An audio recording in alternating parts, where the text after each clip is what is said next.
Good morning, everyone. My name is Danny Nelms. I'm the CEO at Work Institute. Welcome to our seventh webcast in relation to our 2025 retention report release. This has been an exciting series, and I'm really excited today. And I'll talk more about that in just a minute. But today's topic is embracing remote and hybrid models. One of the things that we talk about as a truth in our retention report is that hybrid and remote models are here to stay. They're not going anywhere. So we've got to figure out how to embrace them and how to move forward with them. So just a little bit of kind of why it matters. We got to make sure that we understand employee retention effects on remote and hybrid models. We're going to talk about that.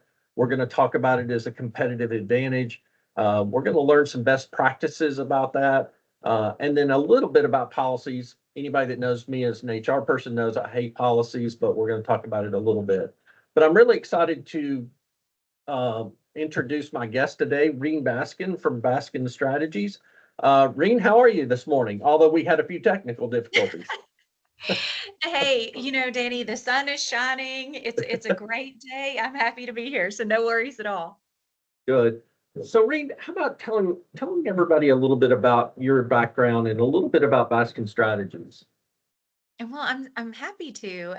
Baskin Strategies is what I would consider a workplace strategies consulting firm. We have a good piece of the work that we do is cultural, and a good piece of the work that we do is physical workspace. And so we really focus on what I would consider an employee position analysis, looking at how employees could and really should work in the workplace and matching that and mirroring that to what the workspace should look like. So, I met Danny as really looking at the retention report and helping companies as we look at job functions and how employees should be working in the workspace based on the job function that they provide. So that's a little about Baskin Strategies. And I'm sure we're going to learn a little bit more as we go along, but I really appreciate your time this morning, Reen. I'm sure everybody's going to learn a lot this morning. One of the things we always like to start these webcasts is talking a little bit about data, right? And, one of the first things that comes to mind when I think about remote work, when I think about all the opportunities that it presents, but also looking at the data is that it can be a retention strategy. And as most folks know, retention in the U.S. has been improving. Turnover has been going down the last couple of years, but it's still historically very high. It looks like when, in 2024, we had a little over 40 million people leaving voluntarily. We'll see how it tracks in the first few months of this year. It's a lagging indicator that comes from the Bureau of Labor Statistics. But in general, I still hear from our clients and from my contacts that they're seeing a little bit of decline, although I think it's leveling off at this point in terms of we're not just seeing that continued decline in turnover. So people are starting to perk back up, I think, and start to look at this a little more strategically. And as you see on this slide, one of the challenging aspects is that although turnover is going down, the costs are actually going up. So everything from salaries that have increased over the last several years, particularly during the Great Resignation, but then all of the other things related to replacing an employee. So whether it's drug screens, background checks, recruiters, all of those aspects those prices have increased. So it's actually getting more expensive. Turnover is getting more expensive, even though the overall turnover numbers are declining to some degree. So it's a business problem. And I always talk about that in terms of, sometimes we just present turnover as a percentage. Our turnover percentage is 13% or 24% or 28% or whatever that number is. If we're not adding the cost to it, we're not actually presenting it as a business problem. And this business problem is actually impacting our bottom line. And so I think we have to be thinking about the cost. We're actually seeing an increase in the work-life balance reasons for leaving. We just started specifically capturing the data around remote work not available. And we're seeing a very small uptick in that number, but it's going to take a while to start to accumulate data there. But what we've seen is that, it's gone from around 10.5% to around 12% over the last several years in terms of work-life balance. And these are all elements to some degree of remote and hybrid work, at least for part of the population, part of the workforce. Um, and that's certainly one of the challenges we've seen. Reed, one question I had for you, and I didn't prep you for this question, so I hope I'm not throwing you off, but I've seen some data out there that says maybe around 50% of the US workforce theoretically could work remote or hybrid. Is that close to what you see or hear, or is your number a little bit different? You know, so I'm basing this purely, I'll answer this just by saying, a lot of what we do as a part of our process is employee interviews. We do a very robust employee interview process. And gosh, Danny, I would say even probably more than that. If I just focused on Baskin Strategies clients, we always say that there is a percentage of every job, for the most part, that has some sort of collaborative piece where you need to be Mhm. working with people, working with teams. Some can be done remote, some needs to be done in person. And then there's always a heads down focus piece where you really just need to put your head down and get focused. So many jobs have a remote component. I would guess just on our client base that it's higher than 50. Yeah, I think when we talk about it, Reen, we're actually including those jobs that literally cannot be remote, things like Right. hospitality, things like Yes. manufacturing workers, things like healthcare workers, or at least, on site, nurses that are working in a hospital, those things can't be remote. So we're actually capturing a little bit larger component Right. of the workforce in terms of those. But I hear what you're saying in terms of people that are working in maybe more of a traditional office job that probably close to 100% have some element that can be done remote. That certainly makes sense. One of the You're things I right. wanted.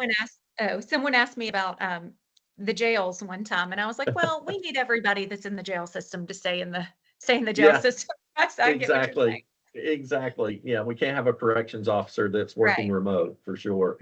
Um, one of the things that I also want to point out is that when we talk about work-life balance, one of the words that we've started to use a lot, it's not so much about work-life balance, but it's work-life integration. How do we integrate life and work, right? Our lives are busy. Somehow they just keep getting busier. I don't know how that is, but there's just so much going on around us, so many activities, whether that's, friends, loved ones, kids, spouses, you name it. We just have busy lives. And then we have busy work lives as well. And so I think what people are looking for, and I think one of the kind of, I don't know whether I call it an unintended consequence, but I think what the pandemic did was show people that when they were working remotely, that they could do little things maybe throughout the day, even though it might extend their work day slightly. They were able to do little appointments, or they had somebody coming to the house to do plumbing or whatever the case may be, but they were able to integrate their work and life more effectively. And that's certainly one of the things that we hear and see, is that people want to do that more effectively. Um, the other thing I wanted to point out in the data before I really start to pepper Reen with some questions, is the fact that, again, we've got about 5 categories, everything from environment, which is really about culture, health and family reasons for leaving, manager reasons, work-life balance, and the job. And we're actually starting to see small elements in every single one of these reasons for leaving that maybe if there was a remote and hybrid option, maybe if we were focusing on that more, maybe if we added additional flexibility, that all of these reasons could actually be improved and reduced in terms of why people are leaving, if we were having an effective remote and hybrid work arrangement. So the data is starting to point to where this is something that's sort of extending beyond just a single component of retention and really affecting a lot of different things in the workplace. And I think that's, as we go along, and as Rena and I are talking, I think you're going to certainly recognize that and hear more.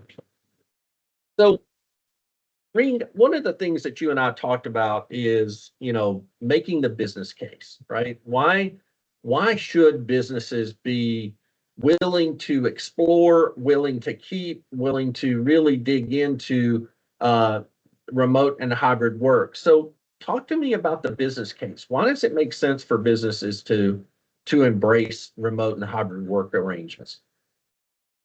Well, Danny, that is such a broad question and covers so much of what we're talking about today. I think that, it's interesting when I look at these reports that um, work-life balance is so desired by employees. I think remote work is desired by employees, and happy employees make happy companies and happy culture, and employees that want to stay there and want to keep working there. So I think you do it, you investigate it, you look into it, you see what job functions you have available to do it for your employee benefit and for your employee well-being. But I think there's a whole nother side to this that's beneficial to a company too. You look at this because if you really focus on allowing and changing your policy and looking at employees being able to work remote and hybrid, there is a dramatic cost savings to the company, not only through employee turnover and retention rates, but also looking at workspace and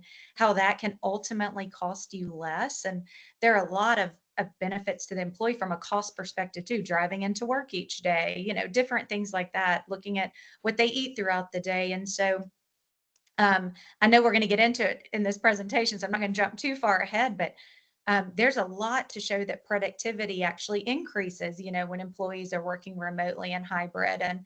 And so there is really a big business case here on both the company cost, financial, cultural side, and on the employee well-being side.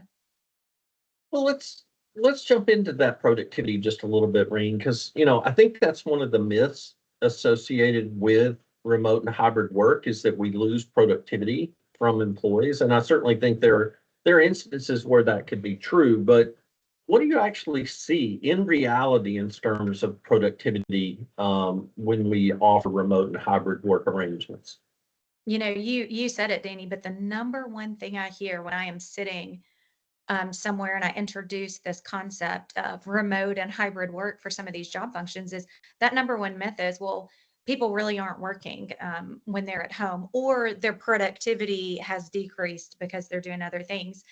The flip side of that is I used to joke when I was in a COO role that I had to wait until everybody left that day, left the office for me to be able to get a bunch of work done that needed to be done. So I think for all of us, we would argue that um, productivity can dramatically increase when you are working remote or in a hybrid setting where you're really focused and putting your heads down and getting done what needs to get done. The big factor that Baskin Strategies always pushes is productivity metrics, and those look very different for different jobs. But when CEOs or leaders are really questioning it or stuck on this myth that people aren't working, it's likely and usually because they don't have some sort of productivity measure in place to be able to know that the work is getting done at the end of the day. Yeah, I think there's just so many it's so much of this looking back, right? What this is the Mhm. way things used to be, or I think a lot of it is just perception, right? That when we're not here to see somebody come in the door, when we're not here to see them walk out the door, when they're not in their office, we see them on the phone or tapping away on their PC, that somehow we just don't sense that they're being productive. And I love what you said about the metrics. Like, what are the metrics that should be consistent or improved or present in order for us to see that someone is actually being productive? That's a big piece. Ring, we also talked about, collaboration, and you mentioned this earlier in terms of, that being one of the things that we do have to pay attention to. What did that to me is like the number one thing we see when we see some of these back to office mandates, that there's just this need for collaboration, that the perception is it's not happening. So talk to me a little bit about that collaboration component of remote and hybrid work and how we sort of think about it, maybe think differently about it, but then organize ourselves around making sure that if it's necessary, it actually exists. Yes, I think it is very much a reality that collaboration when you're remote and hybrid has to be intentional. Hmm. It's a little more intentional. We always in Baskin Strategies, when you're in the workspace, we call it casual collisions, that can occur. You can run into someone and say, "Hey, let's chat about this real quick." And that doesn't happen when you're remote or hybrid. I just spoke with someone recently that was telling me how they collaborate and how she gets together with her team, and it's very intentional through Zoom and Teams meetings, if you will, and one-on-one check-ins that the manager, the supervisor, has to put in place and has to be trained and have the tools to be able to do that. But also, there's a lot of collaboration you can do remotely.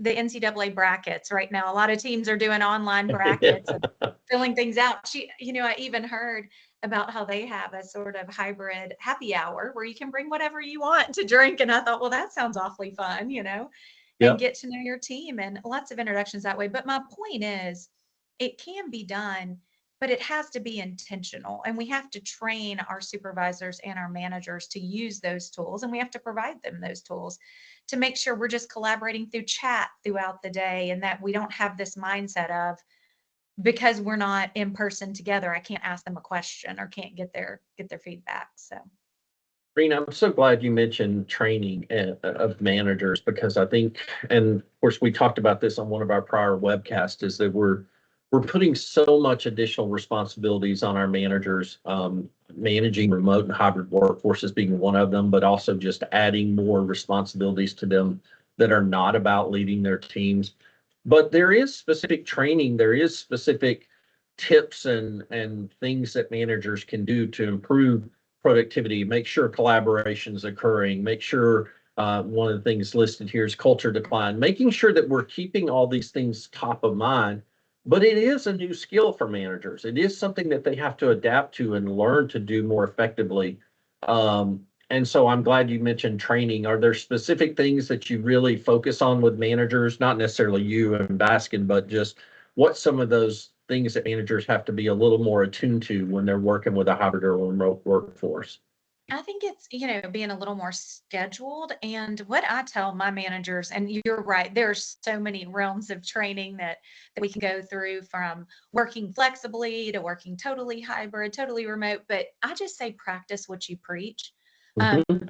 it is so much easier if we all practice kind of making sure that it's little things like in a hybrid meeting where you've got people in the room and people on the screen, making sure that you're addressing those individuals on the screen in the same way you're addressing people that are sitting right there in the room with you. So I say practice what you preach, and then I say schedule it out. I always say this, and my team probably gets heard me saying this, but work is what you do. It's not where you are.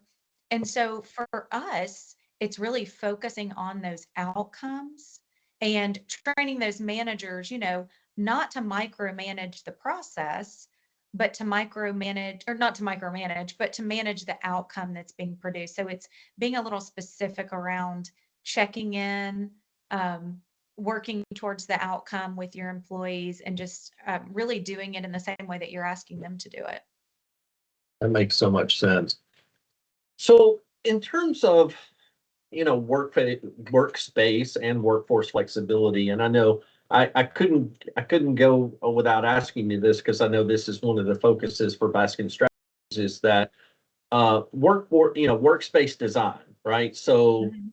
you know, I think we've seen a pretty significant shift in just how we design workspaces to begin with. But when I look at this question, or this topic, I think about two things. One, the physical sort of home office, right? What are we doing there to make sure that it's effective? But also, what does somebody have in their home potentially if that's where they're remote to make sure what do you think about when you think about workspace design for companies? And obviously I know part of what you do is like figuring out whether somebody can be remote or hybrid. And if it's hybrid, we have to deal with the fact that they are going to be working from home sometimes and in the office sometimes. So how do we deal with those complexities?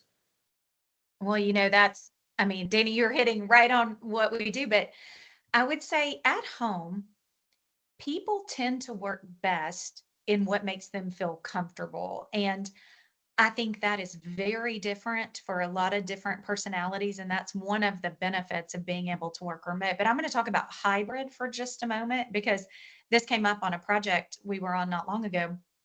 We went in, we did the employee analysis. We said, these employees are, 40% collaborative, 60% heads down focus. We're going to let them work from home 3 days out of the week, and they're going to come in too to work with their teams. And then they come into the office, they all go to their offices and they shut their doors. And the leader wants to try to understand why they're not being very collaborative. And so workspace design is a really big part of that.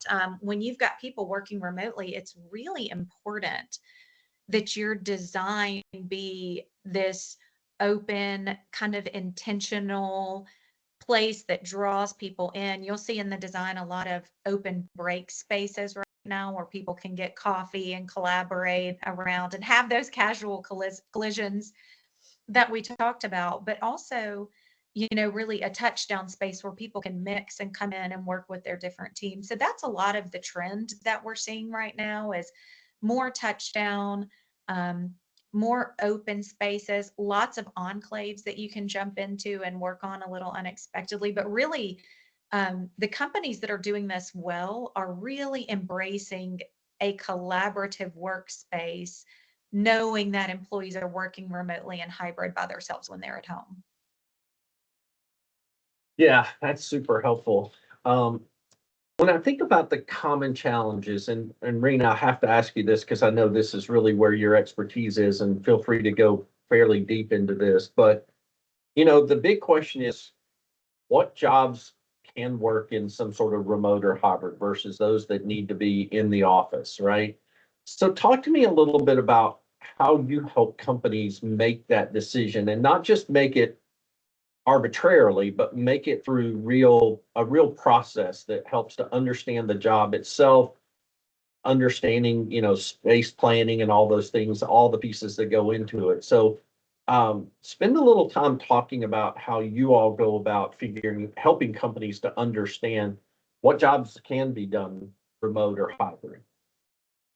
Well, Danny, I'm going to need you to set up a new podcast time for me to Okay, give me the Reader's talk about. Digest Yeah, I can version. get real passionate about this topic.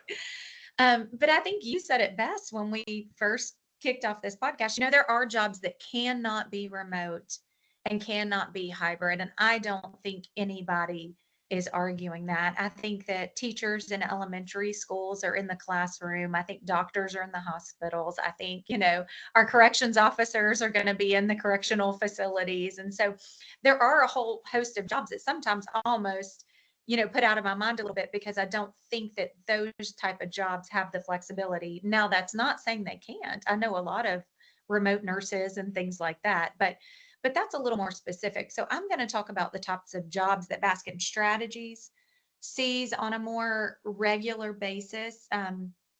Your researchers, your IT staff, are really some jobs that can be remotely done.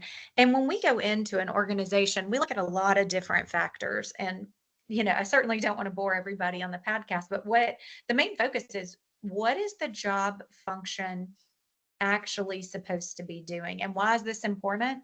This is important because you're all probably have experienced this at some point, but the pendulum will swing real far with different leaders.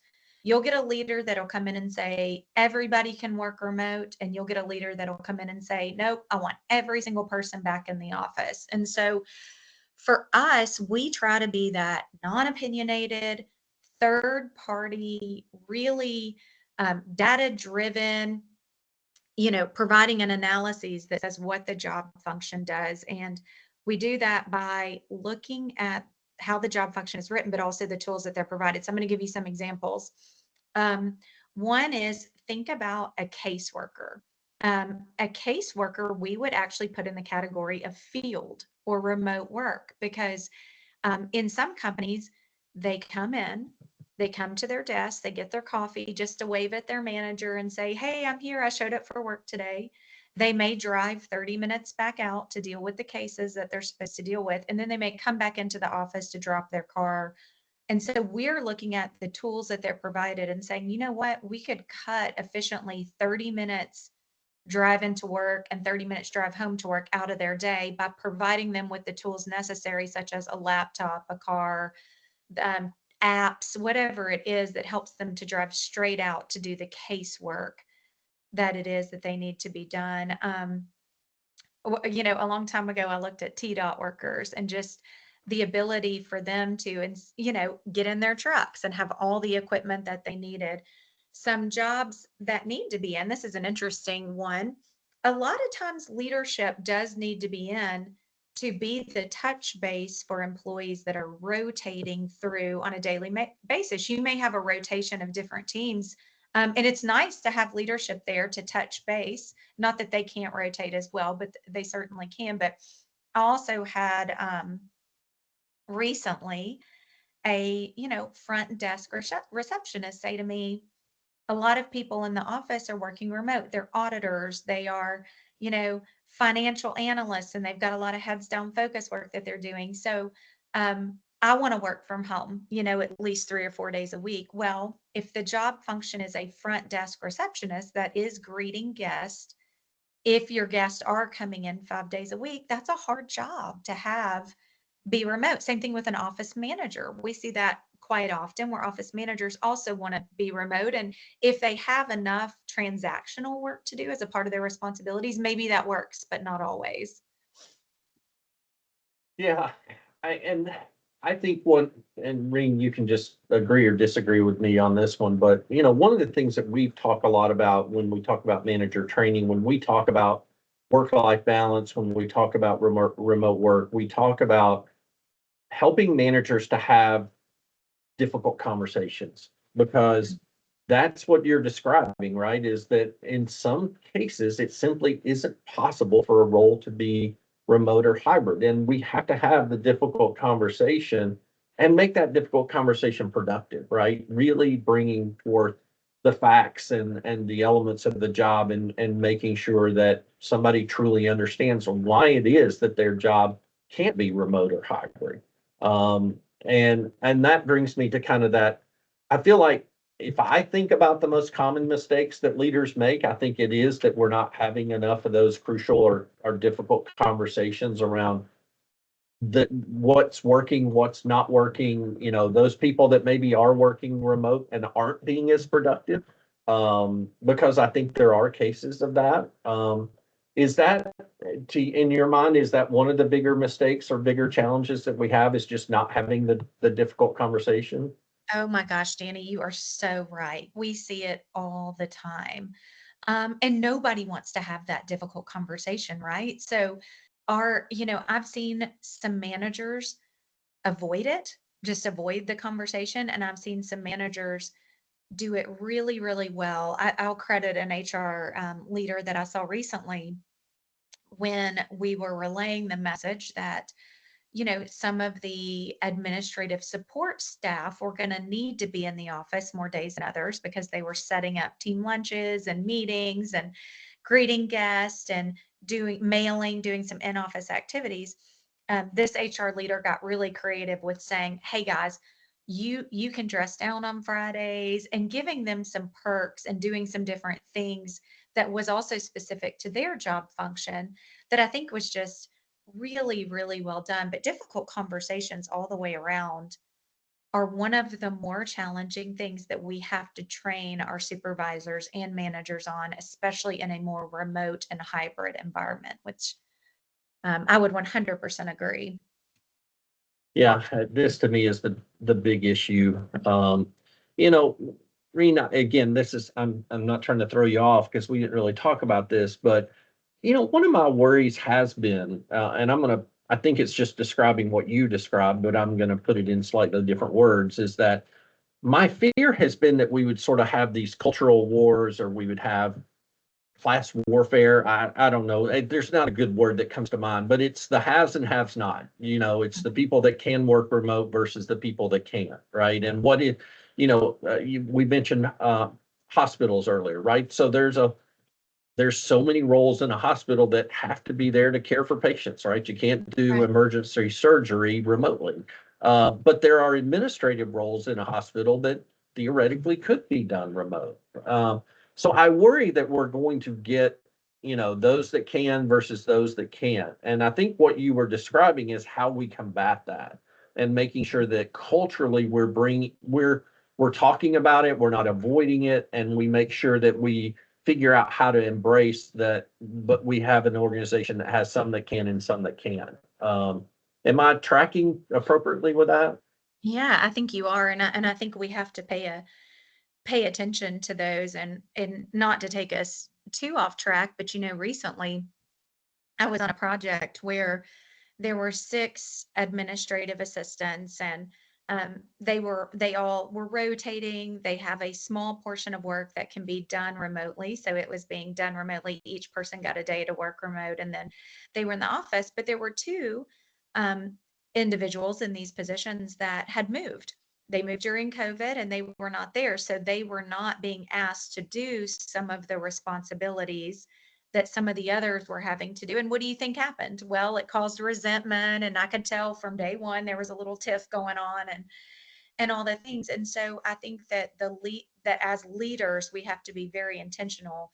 When we brought it up and talked to the leaders about it, they then shifted some of those responsibilities to make it more equal and more fair, and to help support the culture and driving collaboration amongst each of them and having the same sort of outcomes. I think it's really important. So, and the haves and have nots is a great way to put it. We use that term too. It's a Yeah.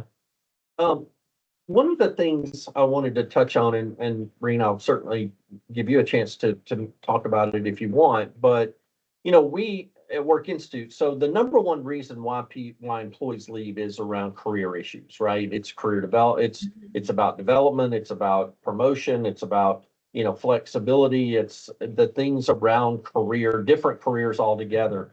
One of my fears is that a little bit of that out of sight, out of mind, right? How do we make sure that we're developing employees? How do we make sure that we're considering everybody for promotion?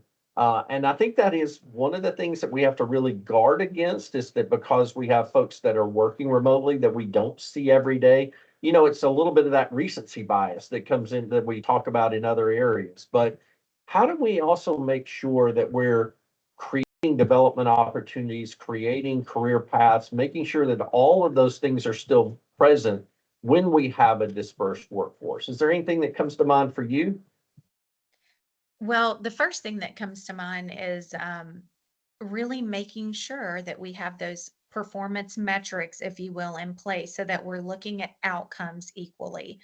Um, I would, I always say a high performer will shine whether they're remote or hybrid or in the office when we're looking at outcomes.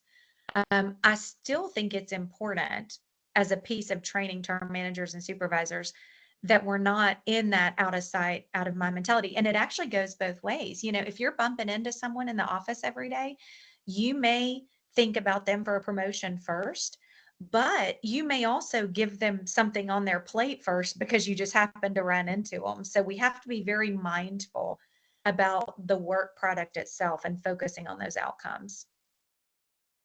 Yeah, and I want to just touch on this, Reen, and maybe again, my background in HR, maybe I can speak to this more, but certainly we'll give you a chance. But we hear a lot about policies, right? How do we have the right policy? And I think when we going into the pandemic and immediately after the pandemic, it was like we wanted to say, here is our remote and hybrid policy, and we wanted to say that we're going to have it all written down. This is exactly how this, here's how remote work works for us, or here's how hybrid works for us. You mentioned earlier, like being very specific about you can work remote 3 days, but you're in the office 2 days. My fear is that we get so policy oriented that we don't step back and actually just look at it from a cultural standpoint, look at the jobs themselves. I don't know that there is a policy that's a one size fits all policy for remote and hybrid work. I think there are maybe some general principles, but do people almost overdo it with policies, in your opinion?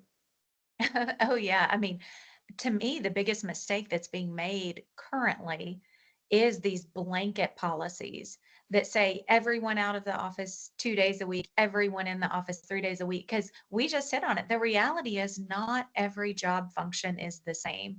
So companies, almost without a doubt, are going to see situations where people are working out of the house and out of the office, and the job function really isn't right for that, or the other way around. So people are going to get disgruntled if they're in every single day, knowing that their job function is actually more heads down focused, and they're not set up in the office environment for that. I mean, you are so right.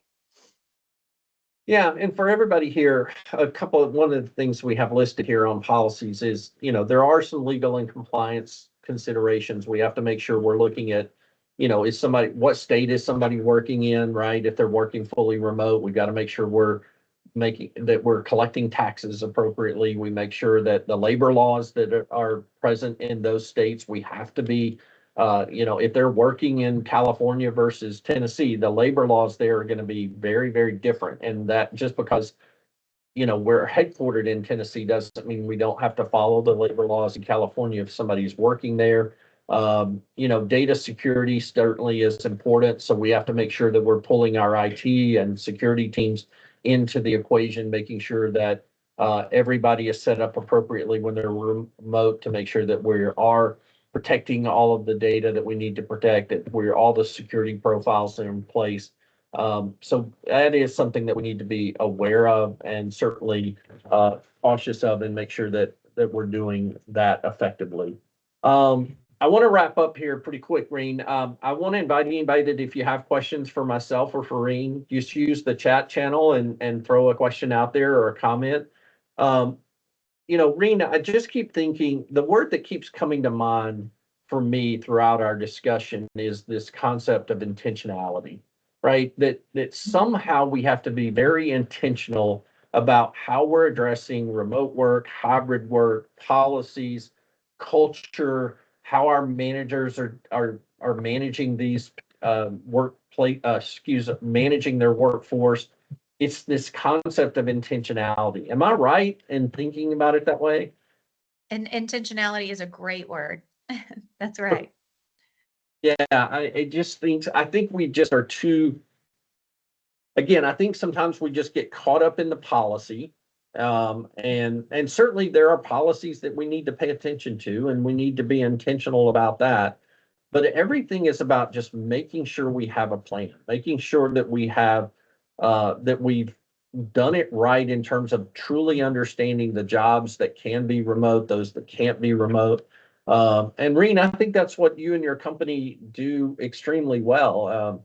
You talked about it earlier, and I wanted to give you a chance just to add anything else to it, but you're doing interviews with employees to truly understand their role, their job description, what it entails, their job on a day in and day out basis. And then you are making that objective recommendation based on what you know about the job and your expertise to help somebody to understand, can this be a remote or hybrid job? Is that is that is that right? Is that pretty That close is to so what right. you're And doing? I get questions all the time. Why do you talk to frontline employees? Why don't you just ask the leaders? Well, I would tell you, because employees have created workarounds and made things work for them that a leader may not even be aware of. And when you're talking to these employees, you're creating change management. You're getting buy-in. You are getting, they are being heard. And so it's just so important. The companies that do this really well are going to work with the employees, dive into what job functions really work for remote and hybrid work, and then they're going to make those adjustments necessary, and not just expect it to happen, but be very intentional and thoughtful about the outcome of both workspace and their policies. Yeah, and again, that workspace is such a critical component. I know we're facing it here. We're trying to decide how are we going to, we're not a huge company, but you don't want to pay for space that you're not using, and at the That's right. same time, you want to be able to have everybody in at times. So there's a lot of factors, and I know that's also what you all can help them do. Somebody do is not only look at who can work remote, but also how can you make the best use of the actual physical space that you have, and that's certainly a part of it as well, right? That's right. Good. Hey, one comment here from John, my friend John said that I'm not going to read the whole thing, but it's a great point. Gen Z workers, when were 18 to 21 years old when COVID hit, they immediately were working remote, and they actually the concept of return to office isn't even a concept that they actually understand. Is they were never in the office to begin with, so we have to be a little aware of that as well, don't we, Reen? Yes, I think so. And there are some natural things that happen within the office, such as mentorships and things that sometimes I think individuals aren't necessarily realizing or thinking about. But I would also make the argument that a lot of that can be done remote and hybrid. It just takes a really thoughtful process to make it happen. So, Yeah. Well, Reen, I really appreciate you joining me today. That you've been super insightful. I think people have really appreciated your point of view. I'm going to wrap things up, and I think one of the things that we do here at Work Institute is not dissimilar than what Reen is doing. We're actually looking at the data in a slightly different way, whether it's through our stay interviews, through our exit interviews, but we're really understanding why people are staying, why they're leaving. We are able to see if remote and hybrid work is part of that equation. And that's because of our in-depth qualitative interviews that are not dissimilar to what Reen's doing when she's actually evaluating a job. It's not if somebody just says I left because of remote work, well, give us more detail. We need to understand what that meant, right? Was it that somebody was working remote and then they were forced to come back in, or there were some policy change that affected how they thought about it. So getting that in-depth interview, I think, is super critical. So appreciate everybody joining us today for this webcast. We've got one more, and that's next week. We're going to sort of wrap things up in a little bit of a capstone conversation. My good friend Thomas Barnett is going to be joining me. We're going to talk about, really this decoding the emerging workforce. We're going to attach that to some of the truths that we talked about in our retention report. So I don't think you're going to want to miss that. Thomas is just an outstanding person, and little inside baseball. He was my college roommate, and we've known each other for a number of years, and we love just having these conversations. So, Reen, thank you again for joining me today. For anybody that has not seen our 2025 retention report, you can go to our website, www.workinstitute.com. It's under the resources page. It's a free resource for you. So download that retention report. Reen, I'll be talking to you soon. Thanks again so much. I appreciate it. thank you. Have a great day. All right. Thanks, everybody. Have a great day.